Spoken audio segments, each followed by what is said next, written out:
My name is Nickel, Nickel, and as most of you guys know, with the crazy rate that items are being added to Fortnite, there's actually been a few that have been removed. So if you're a new player to the game, you might not have even known that some of these were actually taken out. So in this video, we're going to go through 7 items that have been removed from Fortnite Battle Royale.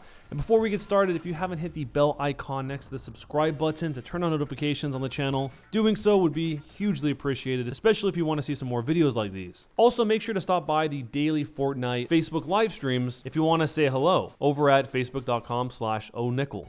But with that, let's jump into the first one. Number 7 is the directional jump pad.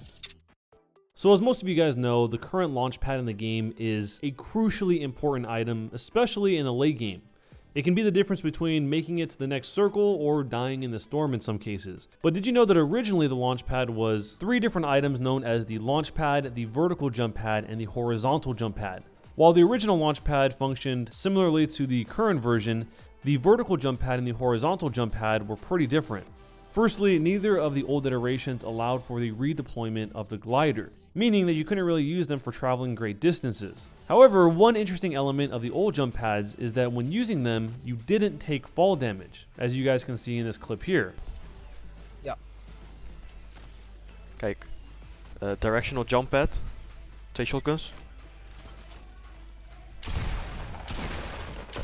Holy shit, dat werkte.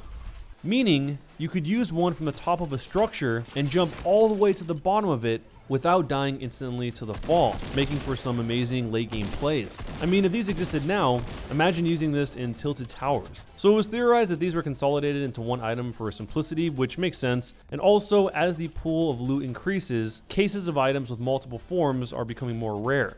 They also mentioned in the patch notes that these traps may return, but it's been several months since then, so only time will tell. If we take a look at the actual update where this changed, it was actually back on December 19th of 2017. It was the update where they added shield potions, and the only other section in that update was called Trap Usability Update, where they said the launch pad, vertical jump pad, and horizontal jump pad have been combined to just launch pad.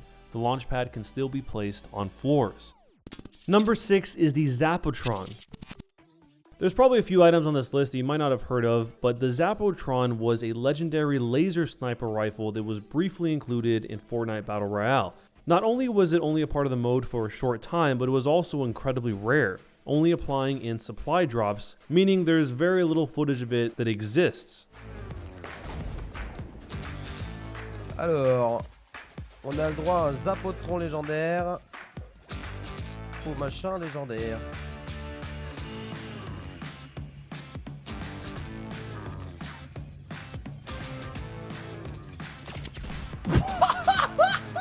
And of course, any footage featured in this video will be linked down below. So the weapon itself was unique in the sense that it was a one-hit kill regardless of range or where the enemy was hit. The trade-off to that was that the weapon took an extremely long time to charge up, meaning you needed to drop on someone if you were going to use it effectively. So when it was removed, shortly after, Epic sent out the following tweet saying, "We have disabled the Zapo Tron. We feel like it doesn't fit well with the current state of Battle Royale." But then they also added, "This is something we may revisit." This tweet was posted on October 5th, 2017, so it's been quite a while since we've had the Zapo Tron in the game. Number 5 is the smoke grenade. This is actually one of the more recent items to be removed from the game, and it's probably one of the items that has the highest chance of the majority of people on this list actually having tried before it was taken out. So as a part of the version 3.3 update, the smoke grenade was removed from the game and added to the vault. But maybe you didn't even notice that since it was pretty unpopular at the time that happened relative to other items in the game. And this lack of popularity is actually in part of the reason why it was vaulted in the first place. Speaking in a video addressing the new update, Epic design lead Eric Williamson said, "We've gotten a lot of feedback from you guys about the smoke grenades, and we looked at our internal feedback as well as in analytics, and we found that they're just not being used quite as much as we wanted them to. So we're going to be taking them out of the loot, putting them into the vault right alongside the SMG, and potentially reworking it and reintroducing it when we feel it's ready." When these were still in the game, I never really used them in solos, but in duos and squads, sometimes they were used if the squad would get in a really bad situation and we're about to lose a team fight, and then someone would pop a smoke grenade and we would kind of scatter and heal inside of the smoke. It was kind of like you could have almost a second chance if it was in the exact situation where you could actually pull that off, but most of the time we ended up not even holding them anyway because it was better to just not be in that situation to begin with. There was also something kind of weird about this, and I don't know if anyone else noticed it, but towards the end of the smoke grenades, it seems like people were able to find a way to still see through the smoke. Maybe it was just a series of unfortunate coincidences since I never saw that confirmed, but maybe some of you guys experienced that as well. Number 4 is the spike trap, ceiling zapper, and wall zapper. We'll just combine all of those into one. So much like the jump trap, this is a case of items being consolidated down into one item, which is the item that we now know as the damage trap. While the original spike trap was pretty similar to the damage trap we have now, the ceiling zapper and the wall zapper were unique as they were traps that made noise. They would emit different sound effects that gave the player some clue as to where they were in the world, and this would cause players to avoid that area. I mean, you obviously had to be close enough to hear the sound, but as you probably know with the current traps, unless you hear them activate or physically see them, you don't really have any other kind of hints as to where they are, which is why when people die to them, they get pretty frustrated. And maybe part of the reason they took out all of these other different types of traps, besides trying to consolidate and simplify, was that they were anticipating more ambient sounds to come into the mix. We've seen that with the recent addition of the vending machine, among other items that you kind of have to hear their presence. I mean, some other things that you also want to keep an ear out for are when somebody is gliding down on top of you, and arguably the most important thing, footsteps of your enemies. So this removal was a part of the same patch that gave us the new version of the launch pad. So there's a chance, along with everything else on this list, that they might be revisited and reintroduced. Number 3 is the SMG. So right off the bat, we're not talking about the tactical SMG or the suppressed SMG. We're just talking about the SMG.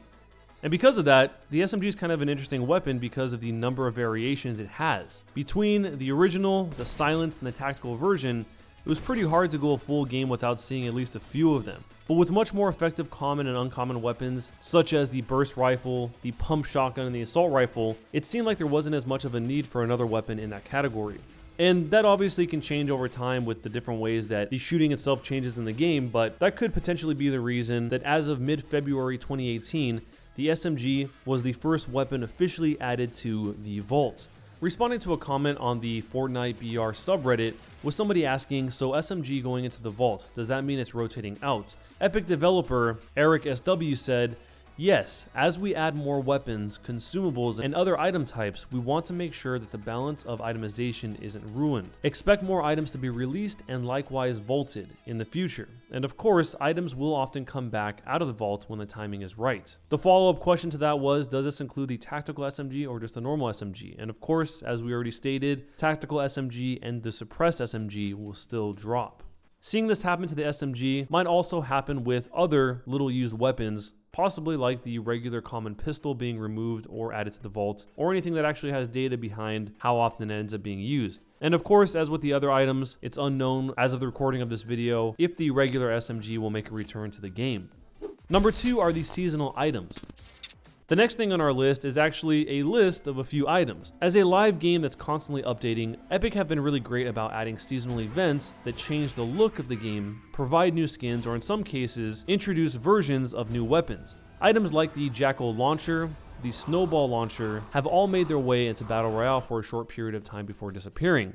However, did you know that not every seasonal weapon in Fortnite has made its way into Battle Royale? Which makes sense since Save the World has been around for a longer time. In the Save the World mode, several items such as the Frostbite Sniper, the Gravedigger Assault Rifle, and Ralphie's Revenge Bolt Action Sniper have all been available as a part of the holiday events, but haven't made it over to the Battle Royale mode yet. And as a side note, if you're curious as to who Ralphie is, it's a reference to the 1983 movie A Christmas Story, as this weapon was part of the Fortnite Guide to Holiday Survival.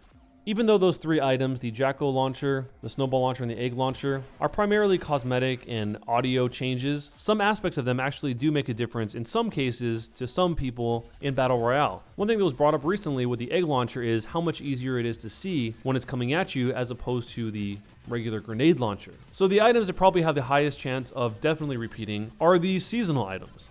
And for the last slot on this list, we have the white pump shotgun and the purple tactical shotgun. And this isn't a case of a weapon being removed per se, but rather a case of weapons rarity being adjusted to reflect its effectiveness in the game. So you won't actually be seeing a white pump shotgun or the purple tactical shotgun in game anymore. During the daily live streams that we do, people are still surprised pretty much on a daily basis that these weapons, at least in these rarities, have been removed. For quite a while now, the pump shotgun has been one of the most effective and arguably one of the most overpowered weapons in the game. And before the recent update, the pump shotgun was available as a common item item, a white item, and an uncommon item, a green item. But following the release of version 3.4, pump shotguns now have a rarity of either uncommon, which is green, or rare, which is blue. And while this changes the aesthetic of the weapon as it appears in the world, Epic has pointed out that their effectiveness or damage and drop rate of the weapon are unchanged. The tactical shotgun also received a similar change, where previously the tactical shotgun